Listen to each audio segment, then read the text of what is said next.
গাইছ আমাৰ অন্য এটা ভিডিঅ'লৈ আপোনালোক সকলোকে স্বাগতম জনাইছোঁ।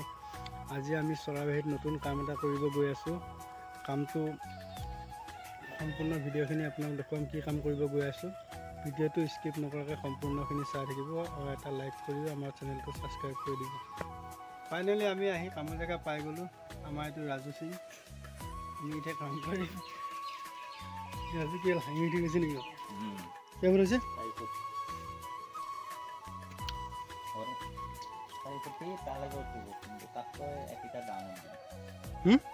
সেইটো কিন্তু দেখিছ নাই, তাততো একেইটাৰ তলত হ'ব এইটো আৰু ঘৰটো হ'ব সেইটো লেভেলত। টেংকিটো কিমান হ'ব হাইটটো? সেইটো হ'ব হ'লে কিমান হ'ব? 6 ফুট মান হ'ব। 6 ফুট হাইট তলৰ পৰা ওপৰলৈ। বহলটো 4.5 ফুট। এয়া আমি টেংকি কামৰ আৰম্ভণি কৰি দিলোঁ। টেংকিটো আমি দিছোঁ বাহিৰে বাহিৰে 5.5 ফুট আছে বহলটো, দীঘলটো আছে 10 ফুট বাহিৰে বাহিৰে, আৰু মাজৰ চলিংটো আমি এতিয়া কৰা নাই, টুকুৰা ইটা দি এক্সট্ৰাকৈ কৰিম পাছতকৈ। টেংকিটো হাইটটো হ'ব 6 ফুট, আৰু এইটো টেম্পৰাৰীকৈ বনোৱা হৈছে, বহুত হেভি টেংকি নহয় বাৰু, পাছত ডাঙৰকৈ বনাব। এতিয়া 10 ফুট বাই 5.5 ফুট বাহিৰে বাহিৰে আছে, হাইটটো 6 ফুট হ'ব।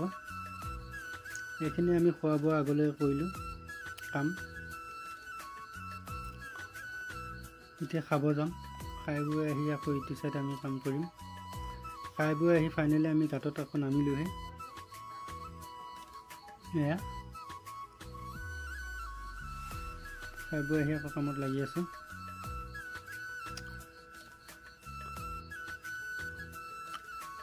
সম্পূৰ্ণ টেংকিটো হৈ যোৱাৰ পাছত আপোনালোকক এটা লং ভিডিঅ' মই আগবঢ়াম। আজি সৰুকৈ এটা ভিডিঅ' আপোনালোকলৈ আগবঢ়ালোঁ। তলত আমি চলিং কৰিম, টুকুৰা ইত্যাদি কৰি ঢালাই কৰি ভিতৰত প্লাষ্টাৰ কৰি খোলা মাৰি দিয়া হ'ব। আৰু ফাইনেলি আজি গধূলি হ'ল, ইমানখিনি কাম কৰিলোঁ। আৰু আমাৰ ভিডিঅ'টো চোৱাৰ বাবে আপোনালোকক ধন্যবাদ। আমাৰ চেনেলটো ছাবস্ক্ৰাইব কৰি দিব, এটা লাইক কৰি দিব, আগলৈ এনেকুৱা নতুন নতুন ভিডিঅ'বোৰ পাই থাকিব। আজিলৈ ভিডিঅ'টো ইমানতে সমাপ্ত কৰিছোঁ।